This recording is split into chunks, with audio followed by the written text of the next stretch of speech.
Hi, I'm Joe, the cameraman here. Operating the camera today is Justin. And since I'm a flight instructor candidate, I've been tasked to do a presentation on the swash plate.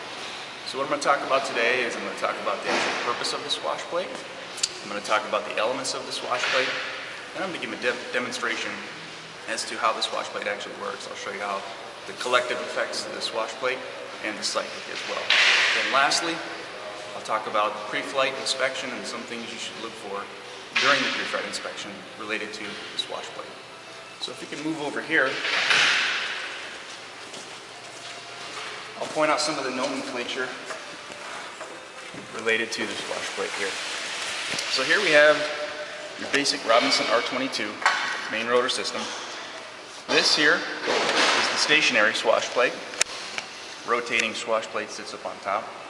There's actually a bearing that allows this rotating swash plate to move. These here are called the pitch links.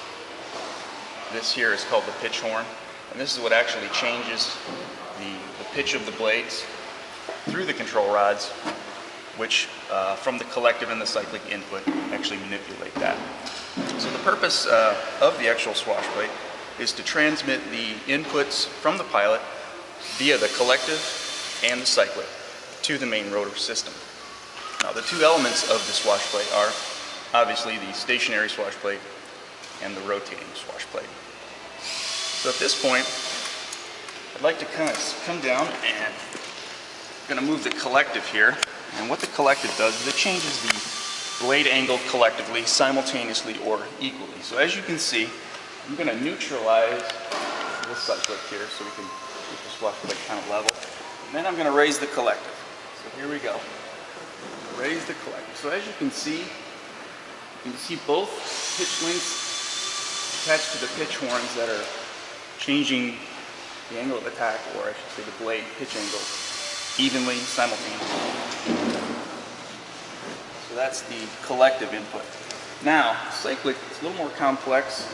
The cyclic is what you use to go turn left, turn right, or aft, forward and back, basically in the helicopter. So I'm going to demonstrate a left cyclic input, which would basically be a left turn or left bank. Now because of gyroscopic precession, the input of the cyclic has to occur 90 degrees ahead of the plane of rotation. So I'm going to neutralize here. Now this is neutral, and I'm going to go left. So now I want to walk back up and kind of point out what's happening. Put in a left cyclic input, as I would like to do a left turn. So it actually moved the pitch link to the pitch horn, changed the angle on the blade, it increased the angle. So what happens then is now this blade here, being that this is a counterclockwise system, will actually spin this way. The input will be placed here, and it will actually create more lift on this blade, which will in turn turn the helicopter left or bank the helicopter left. So it's the same thing with the right input, it's just the opposite. So this is a right cyclic input, like I want to make turn to the right. So this angle was decreased. We'll actually spin that way.